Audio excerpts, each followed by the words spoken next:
The Book of Ruth. In the days when the judges ruled, there was a famine in the land. So a man from Bethlehem in Judah, together with his wife and 2 sons, went to live for a while in the country of Moab. The man's name was Elimelech. His wife's name was Naomi, and the names of his 2 sons were Mahlon and Chilion. They were Ephrathites from Bethlehem, Judah, and they went to Moab and lived there. Now Elimelech, Naomi's husband, died, and she was left with her 2 sons. They married Moabite women, one named Orpah and the other Ruth. After they had lived there about 10 years, both Mahlon and Chilion also died, and Naomi was left without her 2 sons and her husband. When Naomi heard in Moab that the Lord had come to the aid of his people by providing food for them, she and her daughters-in-law prepared to return home from there. With her 2 daughters-in-law, she left the place where she had been living and set out on the road that would take them back to the land of Judah. Then Naomi said to her 2 daughters-in-law, "Go back, each of you, to your mother's home.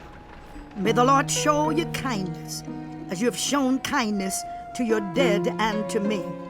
May the Lord grant that each of you will find rest in the home of another husband."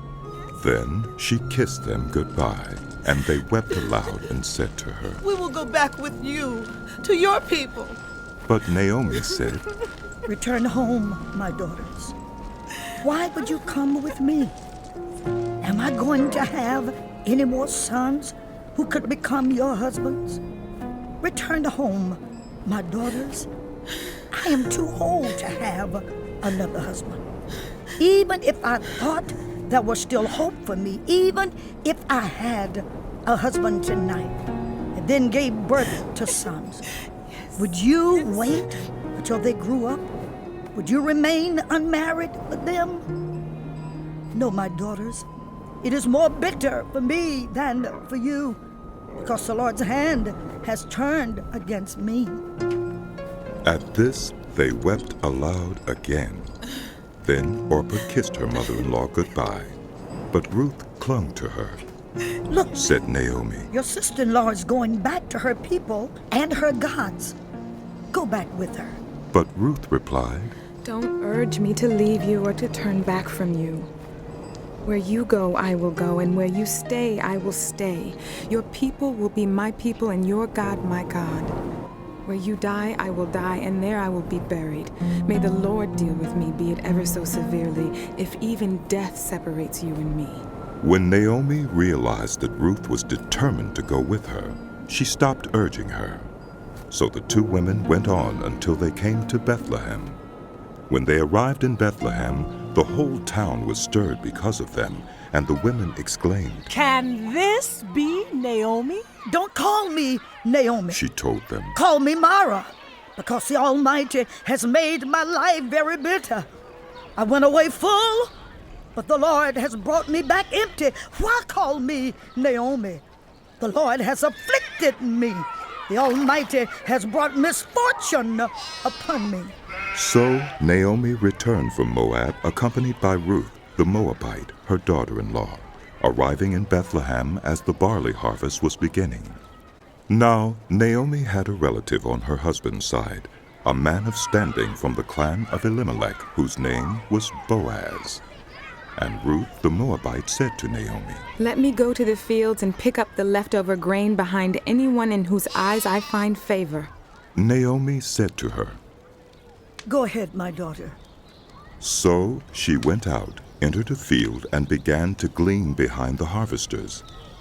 As it turned out, she found herself working in a field belonging to Boaz, who was from the clan of Elimelech. Just then Boaz arrived from Bethlehem and greeted the harvesters. "The Lord be with you." "The Lord bless you." They answered. Boaz asked the overseer of his harvesters, "Who does that young woman belong to?" The overseer replied, "She is the Moabite who came back from Moab with Naomi. She said, 'Please, let me glean and gather among the sheaves behind the harvesters.' She came into the field and has remained here from morning till now, except for a short rest in the shelter. So Boaz said to Ruth, My daughter, listen to me. Don't go and glean in another field, and don't go away from here. Stay here with the women who work for me. Watch the field where the harvesters are working, and follow along after the women. I have told the men not to lay a hand on you. And whenever you are thirsty, go and get a drink from the water jars the men have filled. At this, she bowed down with her face to the ground. She asked him, Why have I found such favor in your eyes that you notice me, a foreigner? Boaz replied, I've been told all about what you have done for your mother-in-law since the death of your husband. How you left your father and mother and your homeland and came to live with a people you did not know before. May the Lord repay you for what you have done. May you be richly rewarded by the Lord, the God of Israel, under whose wings you have come to take refuge. May I continue to find favor in your eyes, my lord.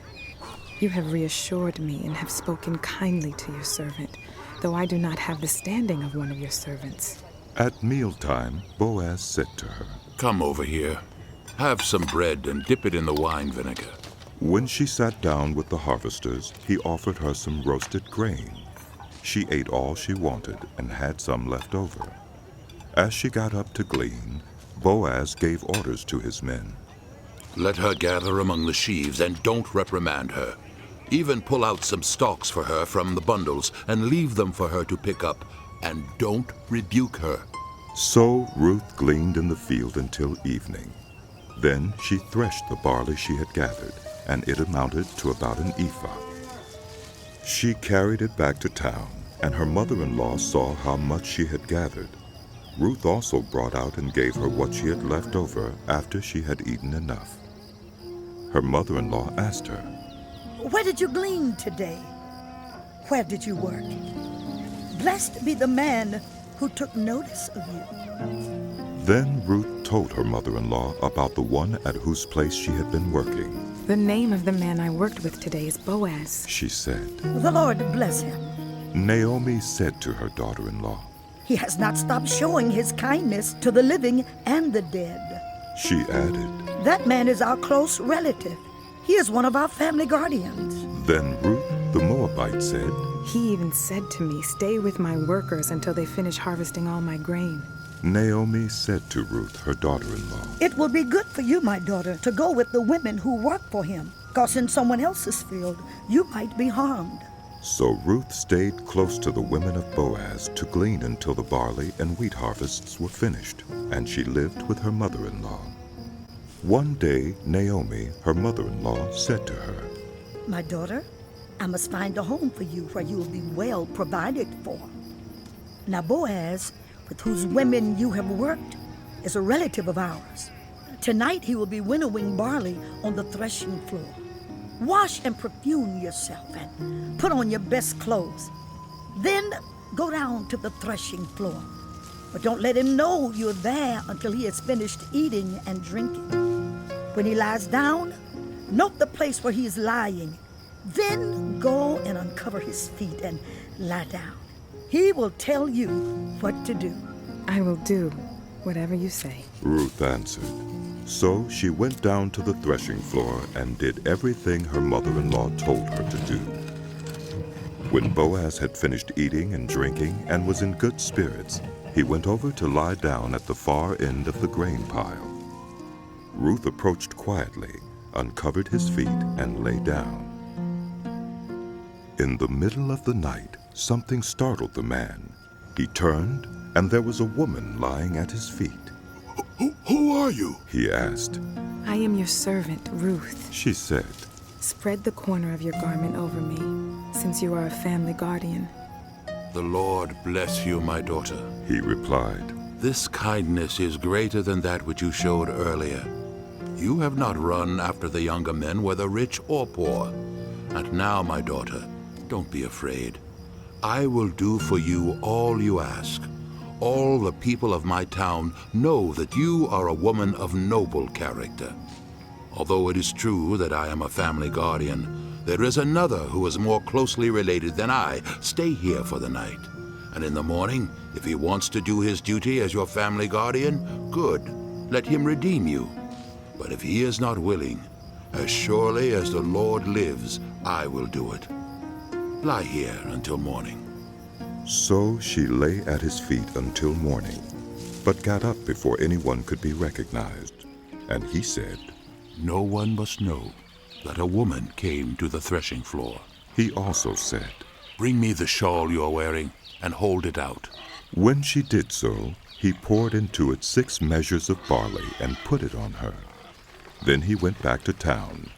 When Ruth came to her mother-in-law, Naomi asked, How did it go, my daughter? Then she told her everything Boaz had done for her and added, He gave me these 6 measures of barley, saying, Don't go back to your mother-in-law empty-handed. Then Naomi said, Wait, my daughter, until you find out what happens. For the man will not rest until the matter is settled today. Meanwhile, Boaz went up to the town gate and sat down there just as the family guardian he had mentioned came along. Boaz said, "Come over here, my friend, and sit down." So he went over and sat down. Boaz took 10 of the elders of the town and said, "Sit here." And they did so. Then he said to the family guardian, Naomi, who has come back from Moab, is selling the piece of land that belonged to our relative Elimelech. I thought I should bring the matter to your attention and suggest that you buy it in the presence of these seated here and in the presence of the elders of my people. If you will redeem it, do so. But if you will not, tell me, so I will know. For no one has the right to do it except you, and I am next in line." "I will redeem it," he said. Then Boaz said, On the day you buy the land from Naomi, you also acquire Ruth, the Moabite, the dead man's widow, in order to maintain the name of the dead with his property. At this, the family guardian said, "Then I cannot redeem it, because I might endanger my own estate. You redeem it yourself. I cannot do it."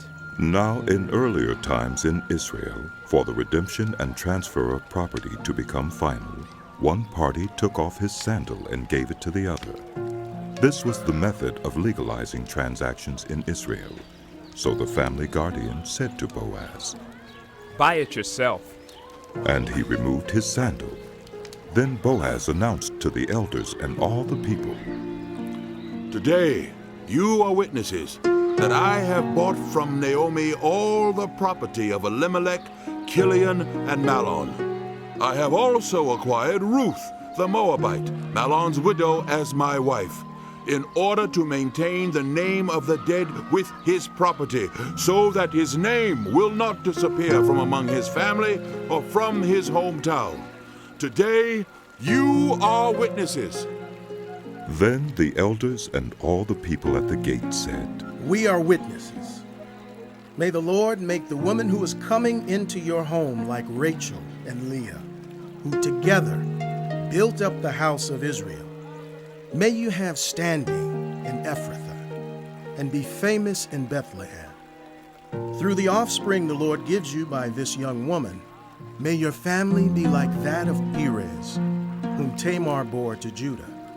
So Boaz took Ruth, and she became his wife. When he made love to her, the Lord enabled her to conceive, and she gave birth to a son. The women said to Naomi, Praise be to the Lord, who this day has not left you without a family guardian. May he become famous throughout Israel. He will renew your life and sustain you in your old age. For your daughter-in-law, who loves you and who is better to you than 7 sons, has given him birth. Then Naomi took the child in her arms and cared for him. The women living there said, Naomi has a son! and they named him Obed. He was the father of Jesse, the father of David. This, then, is the family line of Perez. Perez was the father of Hezron, Hezron the father of Ram, Ram, the father of Amminadab. Amminadab, the father of Nahshon. Nahshon, the father of Salmon. Salmon, the father of Boaz. Boaz, the father of Obed. Obed, the father of Jesse. And Jesse, the father of David.